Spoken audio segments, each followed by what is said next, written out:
I look at Mossy. Really? Oh, so that's how you're going to play it. You going to do this? Okay, fine. That's all I needed.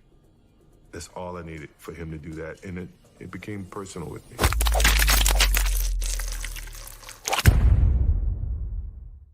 What's really good, my people? Welcome into No Catch Up Sports Talk via Chicago. I'm your host, Sean Little. Big Nick the Quick with me. Yeah. Friday, man. Got to jump. We're going to try to start jumping on Tuesdays, Fridays. We got to start giving y'all some more love. We got a lot to talk about. There's too many sports on. White Sox clinching playoff berths. Hold on. Say it again. I said White Sox clinching playoff berths. Y'all see it. Y'all see it on the ticker, man. Anderson and Abreu 2020. You know how we rocking, man. You know I've been quiet. I'm not here to give y'all the White Sox analysis or nothing like that. But I've been watching. I've been paying attention. I've been cheering on my boys, and yeah, man. This is great. Shout out to the boys. Yeah, they look good. They look good, yeah. Yo, they look more than good. Like they are an issue. Smacking people around left and right, yeah. Yeah, they are an issue. We're gonna talk the Eastern Conference Finals. Heat go up 2-0 last night. The Celtics blow another big double digit lead. And the Heat don't blink and they fold it out. They're up 2-0. We're gonna talk about that. I got some takes on that, man. I got some money on Boston, so I'm a little perturbed. Your boy never listened to me, man. It's like the more I tell you, the less you listen. I've been telling you about Miami for a while. We gonna get into it before? No, I don't. I already know what you're gonna ask, but it doesn't matter. I'm not going on the other side. I had fun last series. We're good. Anyway. Man, yeah, we're gonna talk about the Eastern Conference Finals. Lakers Nuggets tip tonight. Are we underestimating the Nuggets? Are we kind of writing them off? Like, yeah, it was a good little run, but here come LeBron, and this shit is over in 4 or 5. We'll talk about that. NFL Week 2, Burrow, Mayfield last night. One of the more entertaining Thursday night games I can remember in a while. It was there was at least stuff to watch. There was talent on the field to key in on, Burrow being one of them, Mayfield being one of them. I want to talk about where you're at with Mayfield, the hot seat, quote unquote. We'll talk about that. Best bets. We got NFL Week 2. We're going to preview that. So we got to have some bets going into the weekend. We'll give those to y'all, try to make y'all some money. Let's get it rocking. Big Nick the Quick. What's going on? Man, just chilling over here, man, enjoying these White Sox. And now you enjoying the White Sox, huh? Nah. Now you enjoying the White Sox. Yeah. Again, man, like I said, I'm never going to come on here and give you all the analysis or anything like that, but great to see. Nah, man, great. It was great yesterday, last night, man. We had NBA playoffs. We had some NFL. It was weird with Wednesday. Wednesday, there was nothing, man. No NBA playoffs, no NFL games. It was like the first time in a minute that there wasn't too much going on, but we did have the Sox Twins, so I got a chance to watch that because obviously there's been a lot else going on, so I haven't had as much time to watch everything. So it was good to kind of settle in on Wednesday, watch a little bit about that, but then last night, right back to it, man. Yeah, it was great. I don't know about you, bro, but I swear I checked it the other day, and we were supposed to get a doubleheader last night in the NBA. Did they move the game? Yeah, I have no idea, but I thought that they normally only give 1 day between the series, and they gave these guys 2. Well, maybe they just saw the Nuggets play in their 10th 7-game series, and they're like, man, we need to give Jamal an extra day. Man. It was funny because my guy's like, yo, why aren't they staggering the games? Like, it should be a game every night. And then we looked at the schedule, and it was staggered. Yeah. But I swear it was 2 games on Thursday night, and it was going to be 2 games Saturday. But they probably didn't want to miss that Friday spot, though. There's nothing tonight, so you own Friday completely instead of sharing that Lakers game with that Thursday night game. Yeah, exactly. Yeah. So, yeah, that could definitely be one of them. Let's jump into it. You want to talk NBA or you want to talk NFL first? Let's go with the NBA, man. You want to go NBA? I feel like you're itching to get these NBA takes off. I knew you was going to say NBA, but I felt like I wanted to give you the option. You know what I'm saying? I'm always with the association. Eastern Conference Finals. the Miami Heat got the Boston Celtics fighting in the post-game locker room after the game. That's where we're at right now. They go up 2-0. Boston was up 17 at one point last night. Pick your poison with the Miami Heat, bro. Yeah, what do you want to do? How you want it? Well, and with them, man, the thing that's so impressive about Miami to me, and I really think it's a credit to Spoelstra. Yeah. They know what they want to do. And they don't deviate. They don't panic. Like you said, they don't blink. It's we're going to play D. We got guys who literally are just there just to shoot threes. That's what they're going to do. We're going to play tough. We're going to be scrappy. Jimmy can be 3 for 16, but he's still going to add tremendous value on the court, which is a real underrated aspect of Jimmy Butler. Like how many superstars can really go like 3 for 16 or whatever it is? He won't even go 3 for 16. He'll go 3 for 12 because he'll stop shooting, but still have a crazy impact on the game. So I think that, when you kind of get that from your star player, everybody else just kind of falls in line, man. I'm very impressed with the way that they do things. It's just watching these games, these 11 playoff games that they've been in, it's just consistent. It's very impressive. This is okay. Yes, I agree with everything you're saying. Let's be transparent. I had Boston last night. I got Boston in the series. I bet Boston in the series before it started, but charitable organizations are open, man. It's easier to donate. It's not. First off, the series not over, so I'm gonna still try to see what we can do. See if we can come back and tie it 2-2. But these guys are tough. Like, I know we say all the time about people not folding and mental toughness and this, that, and the third. These guys don't blink no matter what the situation is. Every single person on the team is confident. They're like a real team. Jimmy has really brought those guys together. Duncan's not afraid to shoot anything. Doesn't matter. Catch and fire. Tyler Hero handles the rock at the end of the game. I mean, they changed his role on the fly in the middle of the playoffs. Bro, Spo turned him into a point guard. Hero goes baseline, handles the rock, gets trapped. Not a single panic in his face, bro. Yeah. Doesn't pick up his dribble and get caught in the corner. He goes baseline, comes back baseline, and he's coming off. Bro, there was a couple possessions where they're running. If you would have told me Tyler Hero and Bam Adebayo are running high screen and rolls, and you can't, you can't stop it. And you can't stop it in the Eastern Conference Finals, I would have been like, yo, you don't watch basketball. Please don't even address me about sports at all. And there was a section of the game last night where Tyler Hero and Bam Adebayo are running high screen and roll, and it was unstoppable. Boston had no answer for it. They had no answer for it. And the thing with Hero is he hasn't been shooting the ball well in this series, right? And Spo is still playing him 40 minutes a night. So you know that, again, he's found something else that he likes. First off, he can play D, obviously. If you're playing 40 minutes a night in the Miami Heat in the Eastern Conference Finals, you're playing defense. And he can do a lot of other things other than shoot. So, yeah, I mean, I know we have fun with Hero. We like him. He's our guy and everything like that. Right. Let's not make it a joke. Man is playing 40 minutes a night in the Eastern Conference Finals and delivering. And Spo has trusted him in major spots with major minutes. It really is remarkable what they're doing and their approach to everything. I think you said it perfectly. Jimmy brings it all together. Like, that's a Jimmy Butler team. Absolutely. He even saw after the game, like he waits for Dragic to finish his his interview, and they walk off the court together. It's just like it sounds like cliche and corny and stuff, but like that's a team. Those guys kick it together.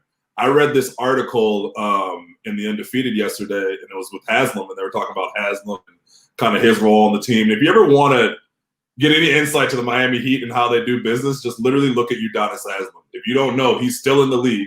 He's year 18 on the Miami Heat. Hasn't played minutes in 5 years, right? But they keep bringing him back because that's the heart and soul of that team.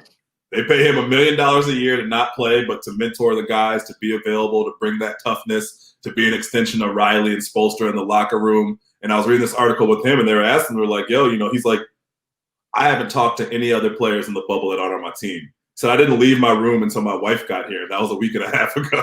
Who said that? Haslam said that? Haslam. Yeah. He's like, we're completely locked in. Just fully locked in. That's what we're here. You saw the Jimmy quote a couple weeks ago where he was like, I'm not bringing my family in the bubble. This is a business trip. Right? Yeah. And I'm not, and not everybody has to have that same approach. I get it if you want your family, but you just see his mentality. You know, he just had a baby. I'm sure his girl called like, hey, man, can I bring little Jimmy? He's like, no. I didn't even get a haircut. You think I got time for this? I haven't shaved since June. Can I please bring little Jimmy? Hell no. Hell no, man. Leave his ass at the crib. I ain't got time for this. I ain't time for that shit. I'll see his ass in October. We out here trying to get a chip. So, like, that's real. Like, it's not for show. Like, they're actually that locked in, and you see it. Shit, when the results happen on the court, everybody has that mentality, man. That's a hard-working team. Listen, the difference between I tweeted last night that the Clippers are we thought the Miami Heat are everything the Clippers were supposed to be. Yeah. And what I meant by that was the mental toughness and them capitalizing and applying pressure on folks with all the talent they have. And being dogs. The Heat the Heat just apply pressure. When you listen, as a bettor that has Boston, you know it's an uncomfortable spot when every time you miss a possession or don't get a bucket on a possession, you're like sweating because Miami is going to come down and put pressure on you. Yeah, they were up 17. I was texting in a group chat. I'm like, I'm still like, I don't feel like the Celtics got this shit locked up at all. No. The Heat go down 17 and don't blink. The Clippers are up 10 and blinking. Blinking crazy. Up 10 and folding already. So like that's the difference about them. They should have been capitalizing on their talent. The Heat get every ounce of talent out of all their players at every moment. Every single ounce. Again, your best player is not shooting the ball well. Jimmy Butler is averaging like 14 in this series. It does not matter. Not at all. It doesn't matter at all. And they're not even watching that. You're not worried. Spoelstra's not worried about Jimmy not having a good game. He's not worried about Hero not shooting the ball well. That's fine. We got Goran. And I got to go ahead and say it, man. I know he's an avid listener, apparently. We got Jay Crowder. Jay, man, I'm here for you anytime you need it. I can give you that inspiration. But shout out to him. Jay Crowder, you said it yesterday. He's like Reggie Miller. And I know he's getting open looks, but he's making motherfuckers pay. Plenty of guys get open looks and cannot knock them out. He's making motherfuckers pay. Plenty of guys get open looks, and you got Duncan Robinson. That stat they showed on Duncan Robinson last night was crazy. He had 687 field goal attempts in the regular season. 606 of them were three-point shots. Stick to the script. Don't deviate. Don't deviate. That's the script. That's what you do. And of the other 80, his foot probably on the line. On the line. Like he accidentally stepped on the three. He got a lucky offensive rebound and got a putback or something. Yeah. I mean, like, actually, like 98% of his shots are three-pointer. That's what you talk about with sticking to the script. You know, again, D up, play hard. Don't worry about it. Defense leads to offense. Like, yeah, and this is Spoelstra too. Duncan Robinson played 32 minutes last night. And the reason he played 32 minutes is because he was hitting everything early. Yeah. He played the rest of the game. When Duncan Robinson comes out and he misses a bunch of shots early and he's not playing very well, he's on the bench. And here comes Kendrick Nunn. Yep. And here comes someone else. And Spoelstra he's not married to a rotation. Exactly. Kendrick Nunn played 30 minutes a night for them all regular season, averaged 17, 18 points a game, was second in Rookie of the Year voting. And played 5 minutes last night. And you know what? I don't think he says shit. Yeah. Probably happy as shit in the locker room. Like, hey, I'm good. Because that comes from Jimmy Butler. When you have when you have a star who's happy when he has 7, as long as the W's there, I really think Jimmy could go through an entire season averaging 6.5 points a game. If they win 60 games, he's going to be happier than, whatever. So, that shit comes from the top down, man. That's the Pat Riley. You saw Riley up in the booth.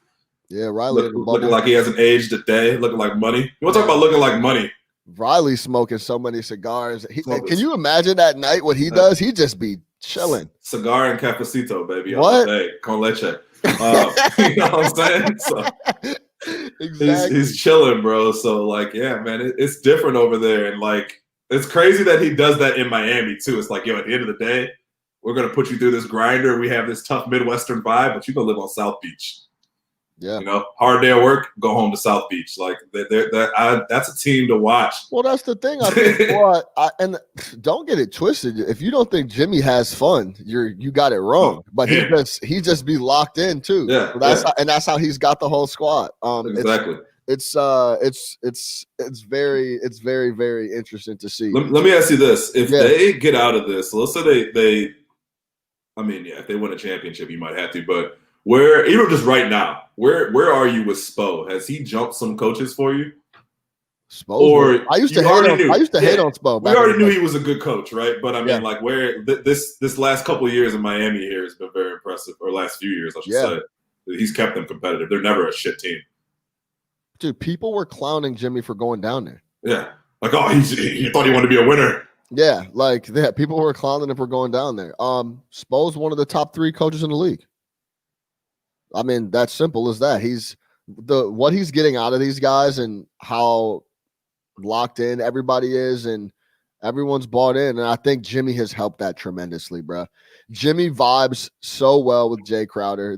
That's Jay Crowder and Jimmy Butler. Well, they play college together, right? Yeah. Marquette guys. They're like, so they're like they're the homies, and they got the same rough and no bullshit. I'm not going for this vibe. You know, I'm not here to be pretty. Yeah, exactly. Like Jimmy doesn't give a fuck.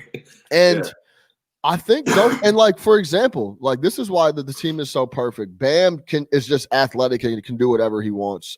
Eder, when I was out last night, we were watching the game, was talking about why can't Wendell Carter Jr. be Bam Adebayo? And I'm like, well, Bam is so skilled. He's not as athletic and he's not as skilled as Bam Adebayo. That's why. You might look up in 5 years and Bam Adebayo is a perennial MVP candidate. Like Bam has ceiling is crazy. I think ceiling is crazy on Bam, right? So then you got Bam who can just do it all, but then you got guys like Duncan Robinson. Tyler Hero doesn't need confidence, right? But that's the thing. Or it seems that way to us, right? Like he was always confident, young guy at Kentucky, but he seems almost too confident. It's almost like Crowder and Butler and those guys are letting him know, no, you got this, bro. Jimmy is like his guy, and Jimmy took him under the wing since like day one. So I think Jimmy is, and it's funny you said I've seen some old like Jimmy Butler articles and interviews throughout the year. He's constantly building him up. Any chance he can to say something about Tyler Hero, he does. That he knows what he's doing when he's doing that. It's build up for this moment. So yeah. And for example, a guy like Duncan Robinson, he admitted he had was some mental health stuff. I can't remember the exact thing that he was struggling with, but it was like I can't remember what it was called. But which is like everybody. Let's keep it real at this point. He was saying that he felt like essentially that he was a fraud and that he didn't deserve it's called something imposter syndrome. Imposter syndrome. That's what it is. Yeah. He said that he was suffering with imposter syndrome. You know what the cure for a basketball player with imposter syndrome that actually has a strap and is one of the best 3-point shooters in the league? Jimmy Butler. Jimmy Butler. Give me what you mean you ain't Duncan Robinson, boy? You look like Duncan Robinson. Imposter syndrome. You shooting that thing crazy. What you talking like? Find me a guy that can shoot it with imposter syndrome and have him go talk to Jimmy Butler. I guarantee you he comes out, he doesn't have imposter syndrome anymore. Jimmy's like, I was 1 for 16 last night. What the fuck you mean? I don't know imposter. Yeah. And just to close out the Heat, and before we move over to talk about the Celtics real quick, a perfect example of everything we've been saying about Jimmy Butler is he impacts the game. He doesn't have to score a bunch. When he's not scoring that well, he moves the ball around. If you were watching the game in the fourth quarter last night, there was 2 possessions that changed the game. The turnover and steal, where he's running out of bounds, flips it behind his back, gets it back, lays the ball up. Yeah. Terrible turnover. He caused another turnover, and then he went down and got another jump shot. And it's like, it's 4 points, it's 2 buckets, but the timeliness of it is just like insane. He can feel when Boston gets tight. He goes down, makes a play, and just takes the pressure off. And I know we've been all over Jimmy Butler. Let's talk about Goran Dragic. just a massive shot maker. All net, clock running down, ball on the loose. He gears up, little step back, whap, whap, for the three on Theis, who plays ridiculous defense on him at the top of the key. Yeah. Absolutely has him locked up. Daniel Theis has earned himself some money this postseason. Dude, he's a good ball player. Yeah, very good. Yeah, he's a good ball player. So Dragic has been amazing. Listen, he's been their best offensive player all playoffs. Without question. Yeah. And I'm going to say this. Every time, there's only certain guys in the league where they get the ball at the top of the key and it's one-on-one, and I'm like, this is a basket. Yeah. And he's one of them. Like, every time he got the ball and it was an ISO situation last night, it was a basket. I need Marcus Smart or Jaylen Brown or someone to pick this guy up. Like, someone has to stop this guy. Yeah. He's going to the basket on people, and he always gets his shot off. It's just someone needs to step up and start being in this, giving this dude a major problem, or he's shown you over and over again that he's gonna make big shots. Yep. Let's get to the Celtics. What's going on? What's the problem? Is this argument allegedly that happened? Or not allegedly. It's pretty clear that it happened after the game. That Marcus Smart was yelling. They were arguing in the locker room. People were throwing stuff. A lot of loud noises coming out of Boston's locker room. Someone said Paul George was practicing jump shots. I saw that. No, it's gonna be a rough. It's gonna be a rough summer. A rough fall. Relentless. Give me your thoughts on Boston. What's the problem? How do you keep giving up these double-digit leads in the second half? What do you think it is? Yeah, I don't know if it's as much as it's Boston as it's just Miami, kind of everything that we just talked about. Just that you're looking at one team that's keying on that zone too. Yeah. So you're talking about one team that I believe is mentally tougher than the other, and that's the Heat over Boston, right? I think Boston's got a lot of young guys. It's been a good story. It's felt good, but these guys aren't necessarily up to that particular pressure right now that Miami is putting on them. As far as the argument in the locker room, look, man, if you lose, if you're up 18 in a playoff game and you come back and lose, there's going to be an argument in the locker room. Whenever I hear yelling, fighting, all that in the locker room, it's in the heat of the battle. I always take that with a grain of salt. Like, even when they asked Kemba about it after the game, he laughed. He's like, I got nothing really to say on that. That shit happens. We know Marcus Smart is a passionate guy. We know that he's a fiery guy. And, he's going to give you that emotion and that energy. And obviously, last night it went in the wrong place after the game. But as far as on the court goes, man, everything that Miami is so good at switching what they're doing.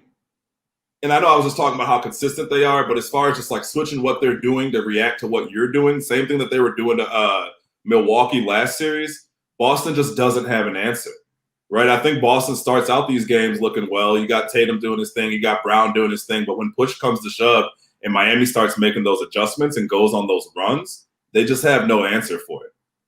And it just starts to look bad, and you literally just watch a team implode right there, right in front of your eyes. So as far as what they can do going forward, man, I really don't know.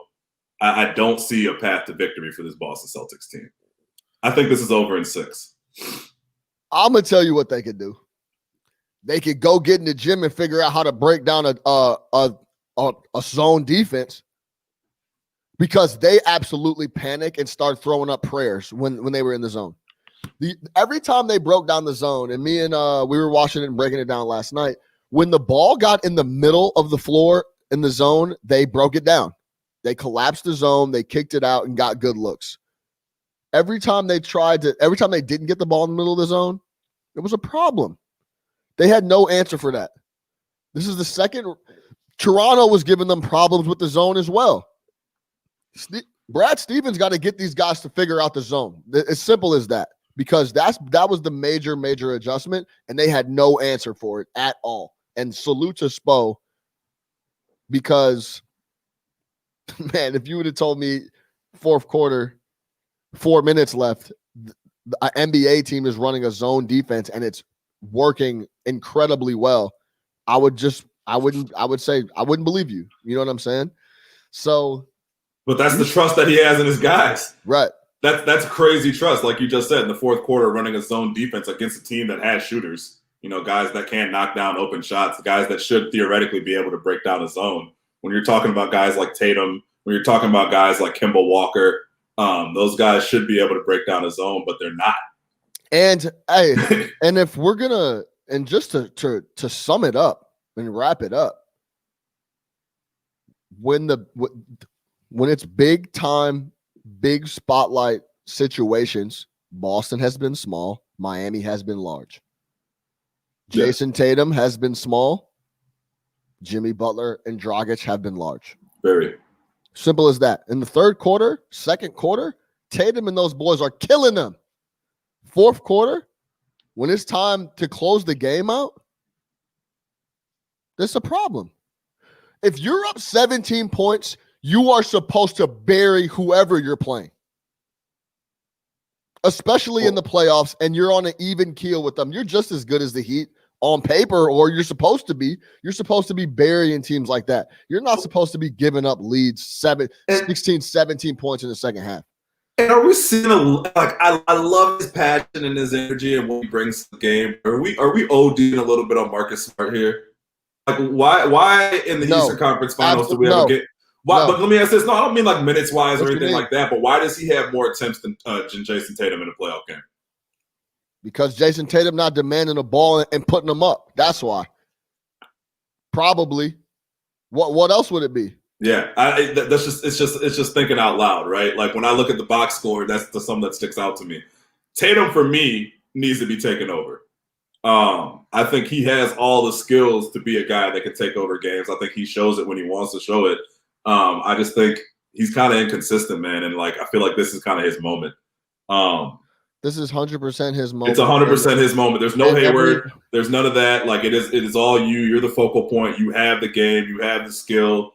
But you can't, like 21 last night, man, and on fucking 13 attempts. 12. Like, come on, bro. 12. Yeah, you got to go down swinging. Yeah. You got it. So when you talk about like, yeah, what are they gonna do because the zone? Start shooting threes. Well, this is the thing. Last game, he did that. He shot 2 threes last night. No, but last game he came down and was just putting up all this. He was playing all this ISO ball 1-on-1, and it wasn't working either. Yeah. So I mean, I don't know if he's just getting a little gun shy or whatever it is, but this is not the time. This is the thing, bro. They were playing really well, like they did in game one, and the fourth quarter showed up, or the third. Well, it was the third quarter. They got outscored by 20 points in the third quarter. It was like 30. It was like 47-17 in the third quarter. Still not as bad as the Clippers' fourth quarter. Yeah, but still, it was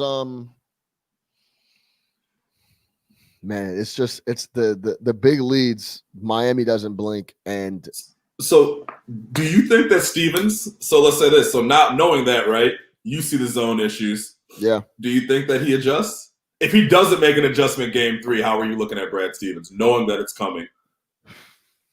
I mean, it's obvious that it's coming, right? Yeah, like, right. They might fuck around, run this shit the first quarter. The whole game. 2-3. 2-3. Just run it the whole game. Slap the floor. Straight up. Just Syracuse this shit. Yeah. Fuck it. NCAA tournament. Like the Boeheim zone. Yeah, y'all don't have to just beat this, right? Boeheim would murder people with that zone. Dude, no answer, dog. Answer. It was when you couldn't break it down, it was brutal to watch. Brutal. Like, people would just struggle, bro. And then all those dudes got to the NBA and couldn't play D. Yeah. Exactly. So yeah, I mean, you're gonna I would imagine practice all day today is breaking down 2 3s. Breaking down zone. I mean, I don't know what else it would be. Shoot some damn threes. Get the ball in the middle of the zone where it has to collapse, so you're at least getting good looks on the threes. You can't come down and fire threes. You got to get good looks. No, exactly. Yeah. So collapse the zone, get some threes, but Jason Tatum could not have 3-point attempts. Hey, and I need someone to come see Dragic face to face, eye to eye, bro. I thought that was your boy Marcus Smart. Jaylen Brown, whoever we got to get on him, bro. I say whoever because I got the Celtics to win the series, but I'm leveraged out here. somebody needs to come see Goran Dragic because he is killing everybody on the 1-on-1. So if you're supposed to be a big time defender, a la Marcus Smart, go see the Dragon at the top of the key in the playoffs because he has been unstoppable. We leave it there. Yep. Lakers Nuggets. I guess the biggest thing to talk about with the Lakers Nuggets is, are we disrespecting the Nuggets, or do they have to show it to us again? Yeah, they got to show me again. I think talk about being leverage. I'm Mr. Purple and Gold right now. But no, I think that the one thing that's different with this Lakers squad, first off, LeBron ain't gonna fold like that. Won't happen. Not gonna happen. Not in his DNA. Yeah. Not built that way. It just won't happen. Maybe 10, 15 years ago, sure. Not today, right? Maybe when his teammate was fucking his mom, possibly. Not today. We're over there. So I'm not worried about that, man. The mental If you had asked me a week ago, I would have said Kawhi wouldn't fall. But hey, it is what it is. I think the rest of that team was super sus. We've talked about this already. The rest of that team was just super sus. That's all we'll say in the Clippers. The rest of that squad was super sus. Suspect. Sus. All the way to the coach. Super sus. Yeah. So I don't think you're going to see them fall apart. I think the other thing with the Lakers, man, is they played such good D in the bubble. Like their offense has been suspect, but they've played such good D in the bubble. And they've gone up against now Dame Lillard and them boys, CJ, Russ, James. Like they have seen that top echelon of scorer. So now Jamal Murray's coming to town. It's not going to be anything different. I get it. He's hot. He's on fire right now. He's playing balls out. Talk about confidence. He is the embodiment of confidence right now. But I just feel like with the Lakers, man, it's got to be the defense with them. You're not going to try to outscore these boys. You're not going to try to run up and down the court with these guys. They got too much of that going on. Yeah. But if you slow down the game and you put them into a defensive game and you neutralize Joker, man, I think, again, the Clippers double-teaming Joker for 4 quarters was fucking stupid because Murray was just going off on you and Doc refused to get off that. But there's a major difference between doing that on Montrezl Harrell and Ivanka Zubac and all these guys and AD, right? So he's going to have to see that man next series, and AD is going to make it very, very difficult for him because he's a big man that plays like a guard, and he's got to worry about AD on the defensive end. Obviously, AD is going to cook him up. Can Denver win? Yeah, I don't want to put anything past this Denver squad. I mean, they had the best record in the Western Conference last year, so it's not like was it best or second best. It wasn't the best, yeah, but you know what I mean, right? I think they were the 2 seed. This is a 55. This is a 55. Yeah, team. This is a team that's been on the rise. They got good players. They got an MVP candidate. But I'm not worried, and I don't think it's a matter of not giving the Denver Nuggets respect. It's just we've seen the Lakers D up. Plus, Bron has been sitting at the crib with a burgundy for 8 days. He's so well rested in the tub, in the chamber. Body feels great. Yeah, I mean, I don't think his family's in the bubble, so he's super big chilling. Like, I don't, I'm riding with LeBron until I can't. I'm trying to see how many wins they had last year. I think weren't the Nuggets the 1 seed in the West? I feel like they were. No, well, yeah, they had a better record than the Warriors last year, didn't they? Or maybe they finished in the 2 seed. So this year it was Lakers, Clippers, Nugs, 46 and 27. Let me see last year. Yeah, I want to say either way. Last year they've been a good team for a while. 54 wins. The year prior when Golden State had 57 wins. So the Nuggets were 2. That's when that was Bron's first year out in LA when he took the second half of the year off. Exactly. The Nuggets were 54 and 28. So second half of the year off. I mean, that's what happened. Yeah, I'm good. Is that not, he looked at that roster, he's like, is that not what happened? It's like Luke, he's like, I'm gonna go get AD and I'm gonna go get AD and then you guys go ahead and just finish this whole thing out. Yeah, man. Go ahead. I'll see y'all, man. Lonzo, it's nice to meet you. First year LeBron's missed the playoffs, and this I'm like, I quit the second half of the year. So I'm not gonna make the playoffs. So sorry. Shut down. But I'll be back when I go get AD, and then we'll probably be in the finals. I'm gonna pick up my guy Anthony real quick. I'll be right back. Yeah. So, but that year they had 54 wins. So the Nuggets, I mean, Man, it's so crazy how this shit turns. Mike Malone is a shit coach. He's garbage. They don't listen to him. Blah, blah, blah, blah, blah. This is against Utah. The Nuggets are supposed to be tough. Mike Malone's not making any adjustments. Utah's busting their ass. Donovan Mitchell going crazy. Fire Mike Malone. They come back and win. Right. They bump into the Clippers. Mike Malone doesn't know what he's doing. Clippers busting their ass. They come back and win. Now it's Mike Malone. He's such a player's coach. He's got you know what I mean? But we know bad coaching, and Mike Malone is not it. Yeah.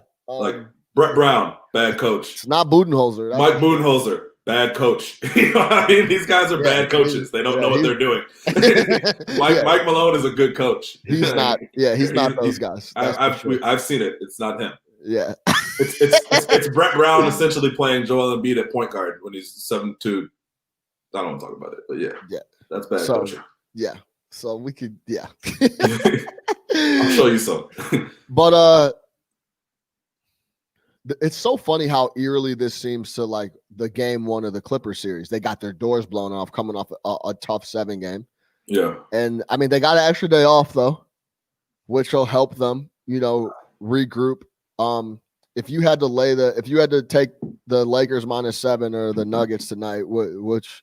Yeah, you said my best bets heading into the weekend. Lakers laying the 7. Okay, word. Well, we'll get to that. We'll talk about that because I got some questions for you on that. Then, okay. So, Lakers Nugs start tonight. I want to see. Hey man, because the Lakers have dropped a game one. This last series, they dropped the game one. They came out. They dropped Portland game 1 too. Yeah, they dropped Portland game 1 too. Yeah, so they might. It's funny because I don't think that they'll come out lax like that because they just saw what the Nuggets did, right? It's like let's go ahead and impose our will on these boys early. And I saw a tweet that I really liked. I should have pulled it up for everybody to see, and you retweeted it. I don't know who the person was, but they said it's funny how people are talking about the Lakers having trouble with Jamal Murray and Gary Harris going crazy when they ran through a gauntlet. When they locked up Dame and CJ pretty well. Like, where are y'all getting off? And Russ and Russ and West, Russ and James. Russ and James. So it's like 4 elite level basketball scorers. So what makes you think that Jamal Murray is just going to come in and go crazy on them? Give me your thoughts on that. I thought that was really interesting. That was my whole point. Like, people are talking Murray, people are talking Jokic, but it's like they just locked down 4 of the most explosive guards as far as scoring wise in the Western Conference, right? So it's not like Jamal Murray's going to come to town. They're like, oh my God, who's this guy that can do all those things? All they've been facing is guys that can do all those things. So when you go through a bunch of games versus Dame and CJ, you go through a bunch of games versus Russ and James and everything that Houston does. You know what I mean? You're ready for this offensive explosion that's going to come with the Nuggets. And you were able to handle Houston's. If you look on paper, I mean, some would say that Houston might be more talented than Denver. I don't think so, but you kind of catch my drift, right? Like They have seen an offensive team already. They saw an offensive team in the first round. So as far as bringing firepower to the table, that's not something the Lakers are going to be unprepared for, right? Bring a defensive battle to the table with them. That might be something that they might want to struggle with, right? But bringing firepower to the table, that's what they've had the last 2 series. So that's just par for the course at this point, especially, again, that 7 days on a 36-year-old body means something, right? He's out there chilling. He's recuperating. He's watching all of these games. He's taking his mental notes, and he's locked in. Now, with that being said, I think Murray's going to have his game. I think he's too confident to not have his game because he's going to keep shooting it. And one of those games it's going to go in. But I don't expect him to come out here dropping 40 every single night against the Lakers and making it look easy. I think the key to this series for them is 100% Jokic. What are you able to get out of him? And if I'm the Lakers, my whole thing is pretty much aimed at stopping him and not allowing him to have these 13-assist game where he just sits there and just picks apart the double team. Like, if you watch that Clippers, he was just picking them apart, throwing it right over the top. Guys are cutting to the basket. You got a guy like Gary Harris, who's a fantastic cutter, just, getting to the basket, waiting for that ball. And Jokic is able to make that right play. At the end of the game, that behind the back that he just fucked around with at the end of the game in the fourth quarter, you remember that? Yeah. It's great skill. But again, it's his decision making. It's his decision making. So how do you, if you're Vogel and Jay Kidd and those guys, how are you going to game plan throw off his decision making or not let him just sit there and do whatever he wants to. I think the thing with Jokic, he's so patient. He's so patient. He will let it develop. He's not going to force it. And he's holding the ball all the way up here. So he's just sitting around waiting for everything to develop. You're not going to get it from him. But the difference is you put Anthony Davis on that and you might have an issue. So I think, you put Davis on Jokic and you figure out something to do with Murray, or you just say, hey, we're not going to let Jokic beat us. We'll let Jamal Murray just go off, right? But not like the Clippers let him do it. That's what you got to do. I'm not as worried about Murray as I am with Jokic because I think that that's such an X factor of a guy who can control a game like that with this very unique skill set. Yeah, it's I'm excited to see it, man. It's going to be an interesting series, no doubt. Just because he's fun to watch. He's just different. He's a different style of play, different style of game. So I'm excited to see that. I want to see full beast AD though. Like this is when I think they need to really unlock. Just let him go crazy. Let him go crazy. Jokic cannot do anything with him. Yeah, he can't guard him. You know what I mean? So I think you're going to see some power ball from the Lakers. Don't try to finesse these guys. Just bring that power ball. Point forward, Bron. Let's do it all. Point forward, Bron. Yep. Okay, let's switch over to the NFL. Wait, give me your prediction on that series real quick. Lakers in 6. Nah, Lakers in 5. Ooh. Yeah, Lakers in 5. No sweat? No sweat. If it's Lakers in 5, I can go ahead and punch my 2 tickets. They'll lose a game. But I also said Boston in 6. So but yeah, I think AD gives Jokic enough trouble to where he can't. The way that he'll be able to move laterally and contest these awkward jumpers is going to give them a lot of issues. Yeah. And we all know what Jokic does on the defensive end. So yeah, it should be quick work. But yeah, I got 6. I'll take Lakers in 6. Okay. All right, let's switch over to the NFL. The NFL full go, baby. We got fans in the stands in Cleveland. I'm just shooting you those markers for the edit. Okay, cool. Word.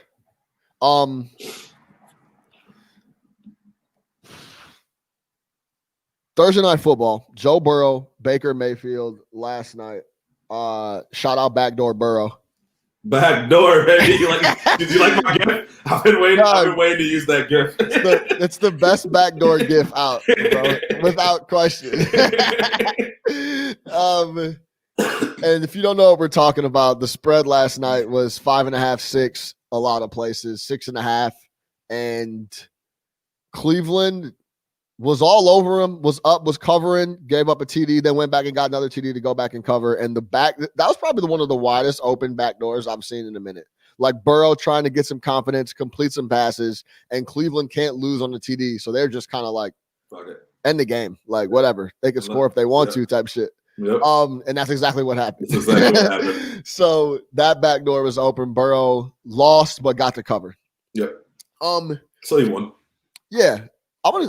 You want to talk about Burrow first or Mayfield? Call that a Bridgewater win. Let's talk about Baker. Okay. Yeah. Baker, going into the game was catching a lot of heat. Yeah. I mean, I heard things from if he doesn't play well here, he's done. Case Keenum is going to come in and play, like all types of crazy shit. Or if he doesn't have a good game here, we don't know if he's an NFL quarterback. And the crazy overreaction narrative. Yeah, he's not going anywhere. He comes out last night and from the jump looks really sharp. Yeah. And his offensive line is solid. Ask Nick Chubb, ask Kareem Hunt. They'll tell you. He was getting time and was getting the ball where it needed to be. Where are you at with Baker? How did you feel about how he looked last night? Because he was getting Odell the ball early. Yeah. Came out early. He's recommended. He's he's such a confidence guy. Where are you at with Baker? How'd you feel about how he played last night? And just overall, where you stand with him? I thought he played well, man. I was impressed overall with how he played. I thought he came out and made good throws, played with confidence, was not all cavalier with the ball like he was last year. Other than that late pick was really bad in that spot. Yeah. You're up 2 scores, but there's still enough time to where the other team can come back, and you just honestly can't throw that. And I blame that almost on the play calling. I think they should have. You heard me all in the group chat. Stop throwing the fucking football. Just run the ball. They can't do anything about your running. So I say that to say, if this is what their offense is going to look like, if I'm the Cleveland Browns, if I'm Kevin Stefanski, you got Kareem Hunt and you got Nick Chubb, right? Run the ball. Like, you should have a run-heavy offense that capitalizes on play action, and then you put Baker Mayfield in those type of situations. You got a deep threat in Odell. You got a possession guy who catches everything in Juice Landry. You got 2 tight ends in Hopper and that young guy they had, the rookie, who looked pretty good. I think you have all the makings of a very good run-heavy offense that doesn't put too much on Baker. Build up I don't think he lacks confidence, but no, this is the thing. He doesn't lack confidence, but when he comes out and starts well, his confidence is beaming. Exactly. If he comes out slow, his confidence is in the toilet. It's bad. Exactly. So use the run to set up the pass, get him into some easy passes, build up his confidence. Don't make him feel like he needs to go into every game and throw for 400 yards and throw 3 touchdowns like you did his rookie year. Understand that you got other guys around him. If that line holds up, man, run the ball. I think that too often these coaches, man, everybody wants to have this pass-happy league. And I get it. Like, it looks great, but, man, your quarterback threw 26 interceptions or something like that last year. You can't do that. It depends on your personnel, right? Yeah. Like, if you got Russell Wilson, throw that bitch 100 times. Fling it, because he ain't turn it over. Right. Not with Baker. Build him up. He's still a young guy. And, again, you have Chubb and Hunt. By the fourth quarter, Kareem Hunt was so fresh, they couldn't do anything for him.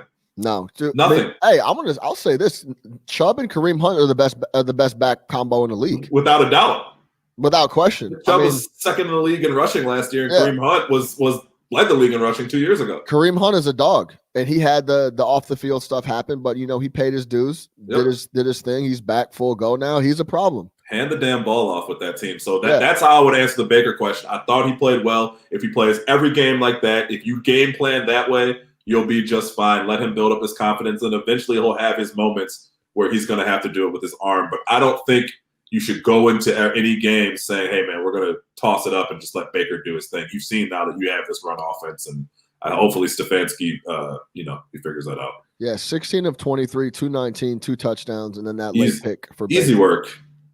Nick Chubb, 22 carries, 124, 2 touchdowns. Kareem Hunt, 10 carries, 86 yards. They had 215 on the ground. Dominating on the ground. Yeah. 7 yards a carry, 6 yards a carry. I still can't believe that fourth quarter pass call to me was so bad because you were literally just dominating on the run, and all you had to do was play ball control. Yeah. It was over with. You left the door open. Yeah, 100%. Yeah. Yep. Let's move over to Joe Burrow. There's guys that I watch, and because I love quarterback play. I always watch quarterback play. It's the most fascinating stuff to me. And I played quarterback, so I like it even more. There's certain guys you watch that just look different than other guys. Joe Burrow, the way the ball comes out of his hand, it's fluid. It's a lot smoother. Let me give you an example. If you're watching last night and you're watching Joe Burrow and Baker Mayfield, when Mayfield throws the ball, it looks like he's firing it with all his power and might. You know what I'm saying? Yeah. He's cocking back and ripping. Joe Burrow is balls here, release here, and it doesn't look like he's putting a lot of effort into his shit, but it's coming out and it's coming out fluid. Yeah. It was a joy to watch. He threw the ball 60. He had 61 attempts last night. 36 last week. I tweeted that out last night. Insane. But he dropped back 75 times. Yeah, it's ridiculous, right? It's absurd. So for him to be out there doing that, and it seems like he's doing it calmly, is very impressive. I love the way the ball's coming out of his hand. He's accurate. And when I say he's accurate, it's his second game in the league, and it was on national TV, and he looked confident and knew where he wanted to go with the rock. If you hear AJ Green talk about Burrow the other day too, glowing about him. So it seems like they got one in Cincy. I mean, he'll be fine. Yeah. He'll be fine. I'm not worried about Joe Burrow at all. I think, I don't think having him throw the ball 61 times is a recipe for success. That's definitely the game plan, getting away from you. And I mean, he took sometimes he get sacked yesterday? 8? 9?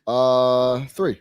Oh, was it only 3? Yeah. 3. Oh, he got hit 9 times. I'm sorry. He got hit 9 yeah. times. So, I mean, obviously he's a young guy. He'll bounce back, but you got to be careful putting your quarterback in that position, man. Yeah. And I think 70 plus dropbacks for a young guy. And that's just 70 plus dropbacks for anybody is just too much. It's just way too much. Yeah. So figure out the run game and do your thing there. But yeah, to your point, man, he looked poised. Same thing you said about him in college last year, right? Like, even when you watched him last year, it's not his physical tools that stand out. Not the biggest arm in the world, not the most physically imposing guy. It was funny last night he tried to run one outside.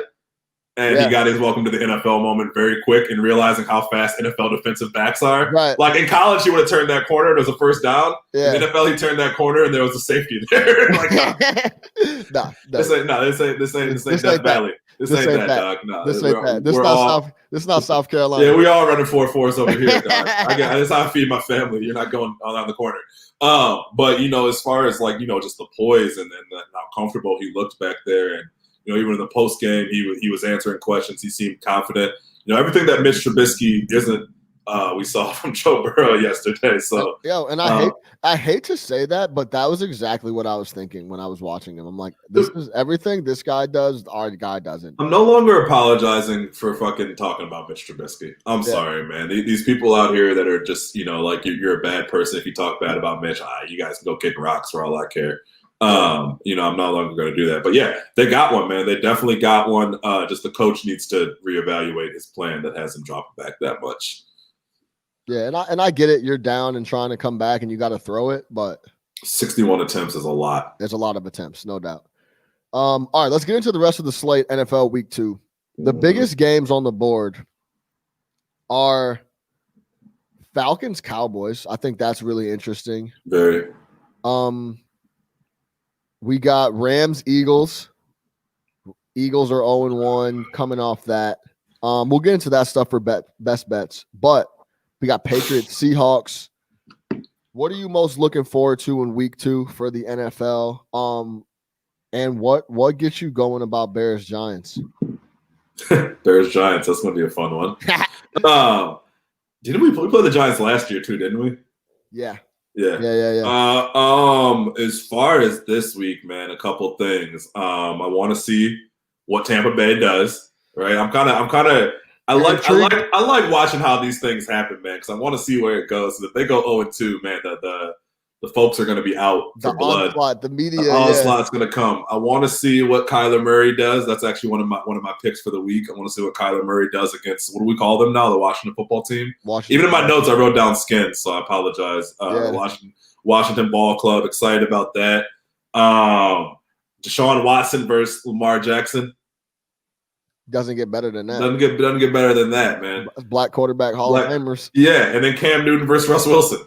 Sign me up, man. Hey, check, mate. Sign me up, baby. Well, go ahead. But I'm excited about that Patriots Seahawks matchup because number one, that's a very tough place to play.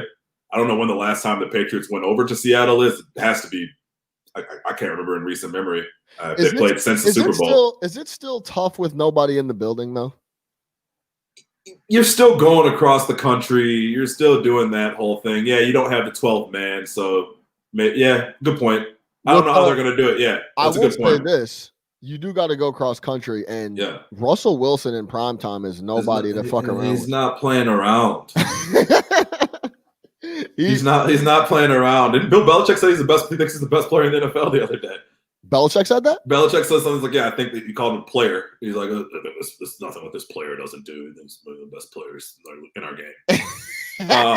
Which, like, from Belichick is pretty much like a hand drop. You know what I'm saying?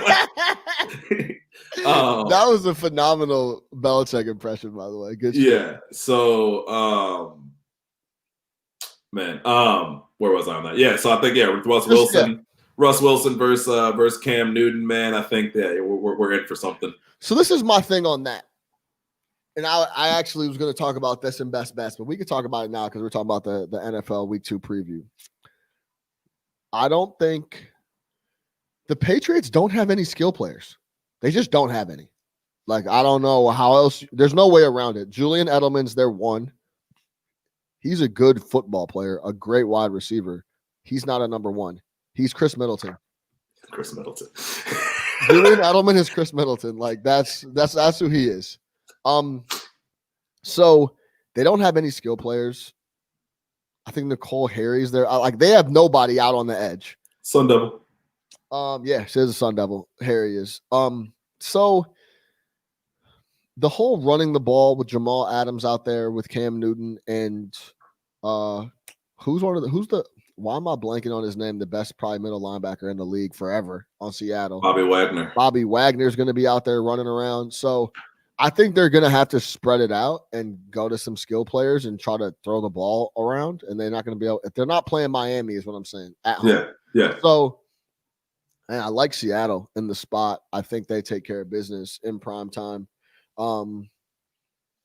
Something about it's just the mystique of the Patriots is people have a hard time going against them, but I like Seattle. I think that's going to be one of the best games of the week. Yeah, I think it'll just be a fun game. I definitely like Seattle though, but yeah.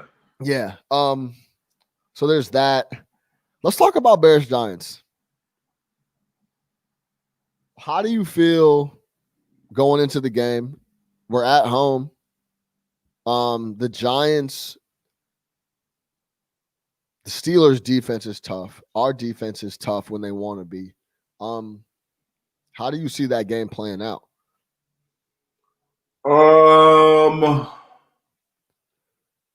Man, young quarterback against, I want to say against the Bears D, but shit, they couldn't even get a pass rush going last week. Right. So that's what has me nervous, man.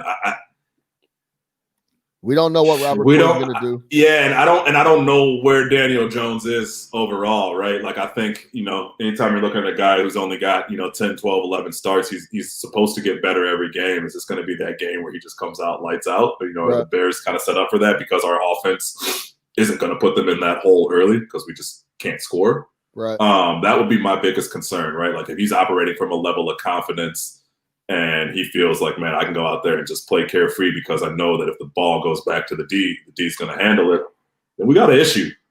So I think with our quarterback, man, you can never look at a team and be like, oh, that's an easy W, which is a scary place to be in the NFL. Like, when we were going through our schedule and I told y'all, man, there's three games that we have winning.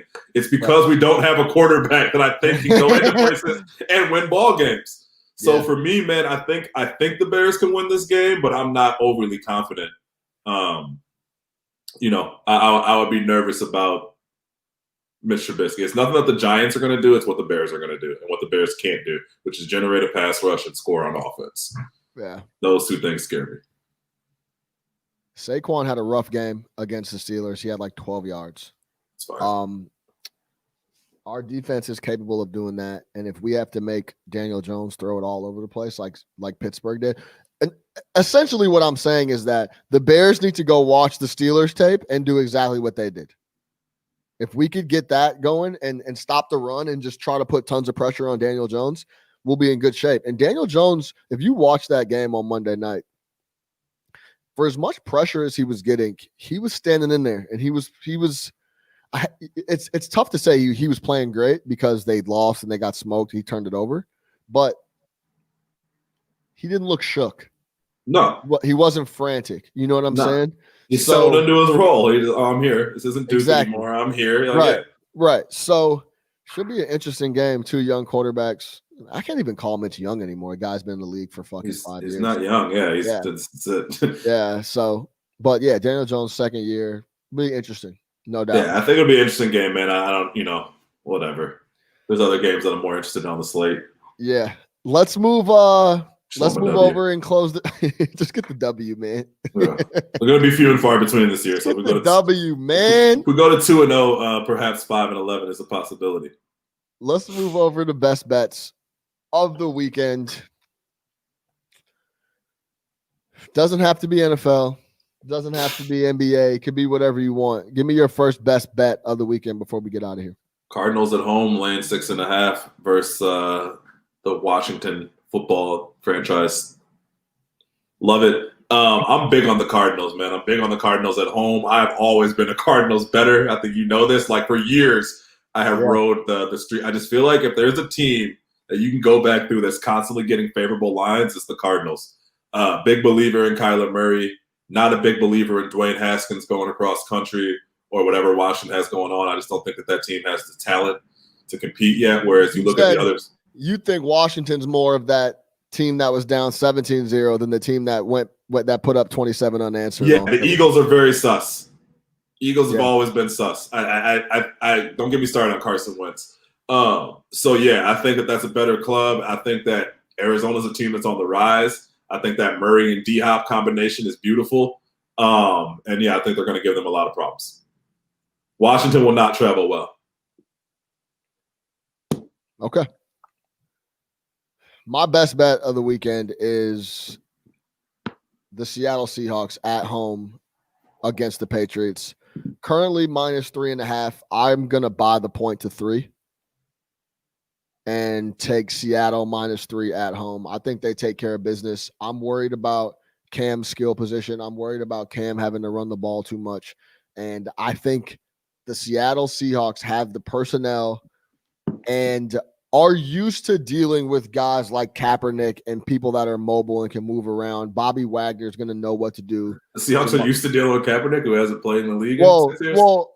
Yeah, I guess that's okay. That's a bad take, but but like Bobby Wagner and those guys are athletic enough. Jamal Adams and those guys are athletic enough and can move around enough to deal with the running quarterback, neutralize that, and make Cam throw the ball to guys that aren't elite skill players and won't be enough to deal with New England, to deal with Russell Wilson going out there and putting points on the board. No Patrick Chung, a lot of missing guys for New England. I like Seattle at home. I'm going to buy the half to -3. Yeah, I like that too. I actually on FanDuel was at 4, and I liked it at 4, so I like it. I like it over. If it was at 5, I'd like it. Yeah. I'm worried about the Patriots. If you can't go over there and be like, yeah, we're just going to run Cam Newton all over the place, that's not going to work. Eventually, you're going to have to put the ball in the air. And to your point, they don't have the skill position guys to do it. They don't. But Cam has been winning with shitty skill position guys his entire career. So earlier, forever. Yeah, we got McCaffrey the last 2 years. He's hurt, but yeah. Shout out Steve Smith. You see Steve Smith last night looking like Odd Job? Yeah. With the top hat. By the way, you see Michael Irvin with the breadcrumb on his lip? I didn't catch that. Oh yeah. He did like a whole segment with a breadcrumb on his lip. And so he's getting clowned on Twitter. So when they went to his next segment, he started laughing, and she's like, "Why are you laughing?" He's like, "Oh man, y'all didn't tell me about this breadcrumb." Like he was reading his Twitter replies while he was on air. It was pretty funny. Shout out the Playmaker. That might be one of the best nicknames ever. I was thinking that last night. The Playmaker. Shout out Michael Irvin. Is that what they called him? What? The Playmaker? You didn't know that Michael Irvin was called the Playmaker? Never heard that in my life. Oh my God. That's his nickname? Michael Irvin was called the Playmaker, bro. Dog, I guarantee you go out and ask 10 people right now who's the Playmaker. 9 are not going to say Michael Irvin. Bro, I ain't never heard that in my life. Never heard that Michael Irvin was called the Playmaker. You said that shit like it was prime time. If I go ask 10 people who's prime time, if I go ask 10 people who's prime time, 9 out of 10 are gonna say, "Oh, that's Deion Sanders." Michael Irvin.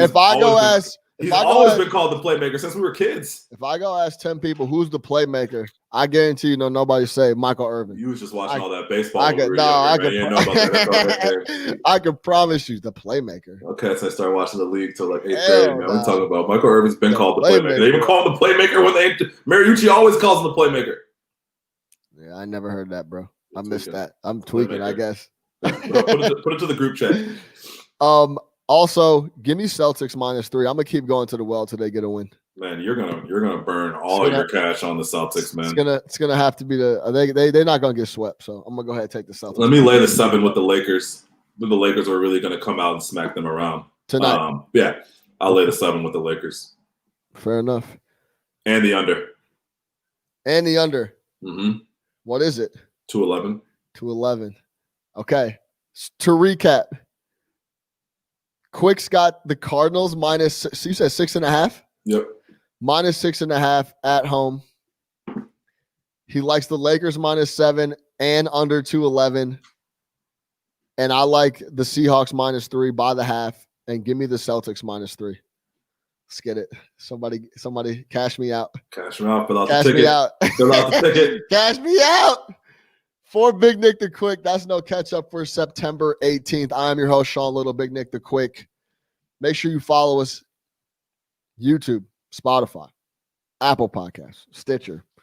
Anywhere you listen to podcasts, we're live on there. Check in with us. No catch up, Sports Talk via Chicago. Let's get it. Let's get it.